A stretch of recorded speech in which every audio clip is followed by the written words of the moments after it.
വളരെ ടേസ്റ്റി ആയിട്ടുള്ള ഒരു 4 മണി പലഹാരമാണ് കേട്ടോ ഇപ്പോൾ ഇന്നിവിടെ ചെയ്തെടുക്കുന്നത്.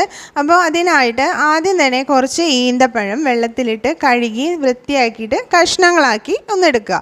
പിന്നെ നമുക്ക് കുറച്ച് എള്ള് വേണം. അപ്പോൾ എള്ള് നന്നായിട്ടൊന്ന് കഴുകിയിട്ട് ഉണക്കിയെടുക്കുക, നന്നായിട്ടൊന്ന് ഉണക്കിയെടുക്കുക.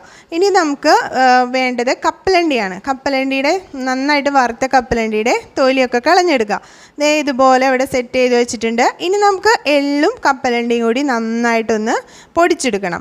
അപ്പോൾ ഈ ഈന്തപ്പഴവും കുറച്ച് തേങ്ങയും ശർക്കരയും കൂടി ചേർത്തിട്ട് നമുക്ക് വേറെ ഒന്ന് ഇതുപോലെ തന്നെ ഒന്ന് ജാറിലിട്ടിട്ട് നന്നായിട്ടൊന്ന് പൊടിച്ചെടുക്കാം. എന്നിട്ട് രണ്ടും കൂടി ഒന്ന് മിക്സ് ചെയ്ത് നമുക്ക് ഇഷ്ടമുള്ള ഷേപ്പിൽ ചെയ്യാം. ഞാനിവിടെ റൗണ്ട് ഷേപ്പിലാണ് ഉണ്ടാക്കിയിട്ടുള്ളത്. നല്ല ടേസ്റ്റിയാണ്, അതുപോലെ ഹെൽത്തി ആയിട്ടുള്ളൊരു പലഹാരം തന്നെയാണ് കേട്ടോ ഇത്.